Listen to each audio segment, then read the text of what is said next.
Good morning बेटा, welcome back to the online class of SS. हम अपना chapter पढ़ रहे हैं 12 inside our earth. The earth is the only planet in solar system which has life on it. It is believed that the earth is nearly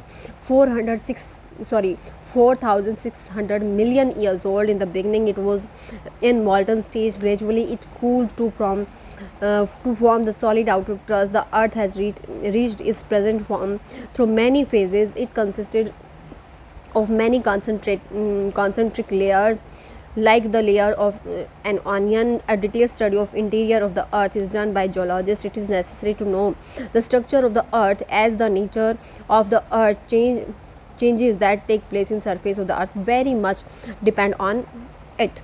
अब देखो, आज हम पढ़ रहे हैं इनसाइड आवर अर्थ। हमारे अर्थ के अंदर क्या है। चैप्टर 12 है ज्योग्राफी का, या फिर कह सकते हैं ज्योग्राफी का सेकंड चैप्टर है। जो अर्थ अकेला ऐसा प्लैनेट है सोलर सिस्टम में जिस पर जीवन संभव है। ऐसा माना जाता है कि जो हमारी अर्थ है लगभग 4,600 मिलियन ईयर्स पुरानी हो गई है, या फिर एज इसकी इतनी है। शुरुआत में ये पूरी तरह से पिघली हुई थी, धीरे धीरे ये ठंडी हो गई और इसकी जो बाहरी क्रस्ट है या फिर जो भूपर्पटी है वो सॉलिड होने लग गई। जो अर्थ अपनी आधुनिक जो स्टेज तक बहुत सारे फेजेस के से गुजर कर पहुँची है। इसमें जैसे एक ओनियन आप देखते हो, ऑनियन में जैसे लेयर्स होती हैं, इसमें भी बहुत सारी लेयर्स होती हैं। जियोलॉजिस्ट ने, जो भूवैज्ञानिक होते हैं, उन्होंने पृथ्वी की जो अंदरूनी सतह हैं उनकी काफ़ी स्टडी की है। और ये जानना बहुत ज़रूरी है कि अर्थ की जो स्ट्रक्चर है कैसी है और किस तरह से अर्थ के सरफेस में जो चेंजेस हैं वो इसके स्ट्रक्चर पे काफ़ी निर्भर करता है। अब स्ट्रक्चर ऑफ द अर्थ, अर्थ का ढांचा कैसा है। इंटीरियर ऑफ द अर्थ, अर्थ का अंदरूनी हिस्सा। Crust, the thinnest and outer most surface layer of the earth is solid crust or the lithosphere. It has an average thickness of 8 to 60 km and is made up of soil, rocks and minerals. The thinner part of the crust, mainly basalt rocks, lies below the oceans. अब देखो, core crust, crust मतलब भूपर्पटी, सबसे पतली और सबसे बाहरी जो चट्टानीय surface है अर्थ का, उसको क्रस्ट या भूपर्पटी या फिर लिथोस्फीयर या भूमंडल कहा जाता है।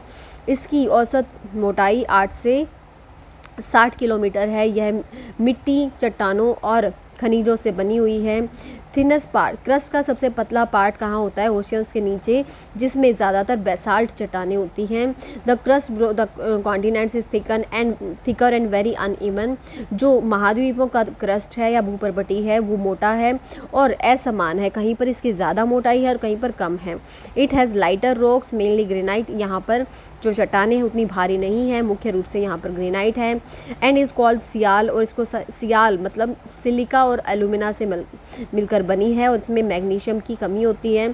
Sial is lighter than the layer beneath. जो सियाल है वो क्या है, इससे नीचे वाली लेयर से हल्की है, जिसको सीमा कहते हैं। देयरफॉर फ्लोट्स ऑन इट, और इसलिए जो सियाल है वो सीमा के ऊपर फ्लोट करती है। सीमा होती है सिलिका एंड मैग्नीशियम। सियाल में सिलिका और एल्यूमिनियम होता है और सीमा में सिलिका और magnesium. The two crustal layers, sial and sima, along with the uppermost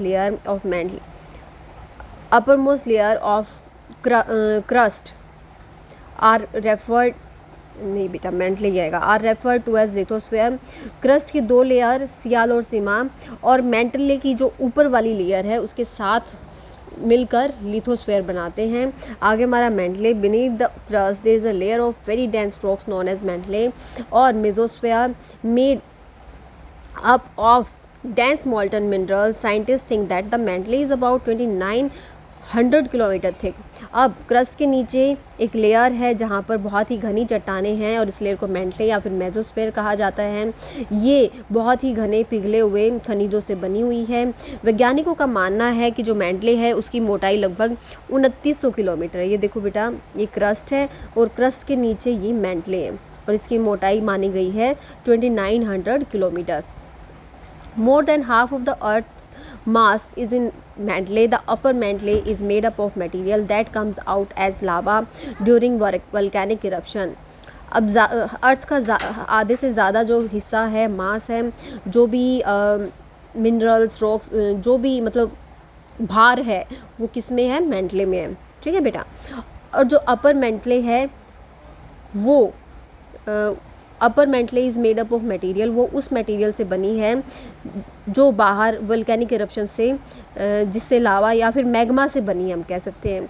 जबकि जो इनर मेंटले है वो सॉलिड फॉर्म में है। आयरन और manganese are the chief minerals found here. जो मेंटले है इसमें आयरन और मैग्नीज ज़्यादा संख्या में, ज़्यादा मात्रा में पाए जाते हैं। यहाँ पर 870 डिग्री सेल्सियस से लेकर 2200 डिग्री सेल्सियस तक तापमान पाया जाता है। फिर है हमारी इनर मोस्ट लेयर जो है हमारा कोर। देखो ये क्रस्ट है, आउटर मोस्ट लेयर, ये कोर है इनर मोस्ट लेयर, और जो मिडल लेयर है वो है हमारी crust. The innermost layer of the earth's interior is the metallic core or the barysphere. both temperature and pressure here are very high. अर्थ की जो सबसे अंदरूनी सतह है वो है पार्ट है जो कोर या फिर बैरिस्फेयर भी कहा जाता है। यहाँ पर तापमान और दबाव बहुत ज़्यादा है। It has a radius of about 3500 kilometres. इसका जो रेडियस है या फिर हम त्रिज्या कहेंगे वो लगभग 3500 किलोमीटर है from the centre of the earth के सेंटर तक ये जाता है। ठीक है, मतलब बीच में अगर हम इसका गोलाई का पूरे गोले का एक छोटा हिस्सा काटते हैं तो इसकी जो मोटाई है लगभग 3500 kilometre. Recent studies of earthquake waves have suggested that the innermost part of the core is crystalline और solid state because of the extreme pressure of overlying layers. फिलहाल ही में हुए जो स्टडीज़ हैं अर्थक्वेक की वेव्स के, उनसे ये पता चलता है अर्थ का जो इनर मोस्ट पार्ट है वो कैसा है, सॉलिड है। क्यों? क्योंकि ऊपर से बहुत ज़्यादा, ऊपर की लेयर्स बहुत ज़्यादा प्रेशर डालती हैं। अब यहाँ पर तापमान बहुत ज़्यादा है लेकिन फिर भी पिघल नहीं रही है। क्यों नहीं? क्योंकि इतना प्रेशर है कि उनको पिघलने के लिए जगह नहीं मिल रही है।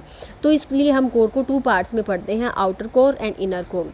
जो आउटर कोर है ये पिघली अवस्था में है और यहाँ पर जो तापमान है लगभग 2200 डिग्री सेल्सियस तक पहुँच जाता है।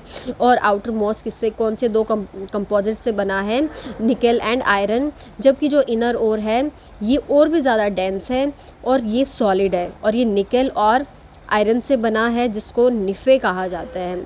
और मेटालिक कोर या फिर निफ़े इसको हम कहते हैं। डू यू नो सेक्शन और देख लीजिए बेटा। The term tectonics describe the deformation of Earth's crust, the forces producing such deformation, and the geologic and structural feature that result from these movements. अब जो टेक्टोनिक हम पढ़ते हैं कि हमारी अर्थ टेक्टोनिक प्लेट से बनी है, तो जो टर्म टेक्टोनिक है ये अर्थ की क्रस्ट का डिफॉर्मेशन, मतलब इसमें बदलाव करती रहती है। ये जो फोर्सेस हैं इनके कारण डिफॉर्मेशन या बदलाव होती हैं या फिर जो अर्थ में जो परिवर्तन होते रहते हैं। अर्थ के जो भी फीचर्स हैं, पहाड़ हैं, घाटियाँ हैं, ये सब क्या है, इन मूवमेंट्स के कारण ही बनते हैं। इतना ही पढ़ेंगे बेटा, यहाँ तक पढ़ें। डाउट्स है तो डाउट सेशन में या फिर लाइव क्लास में क्लियर करें। So keep studying and have a nice day.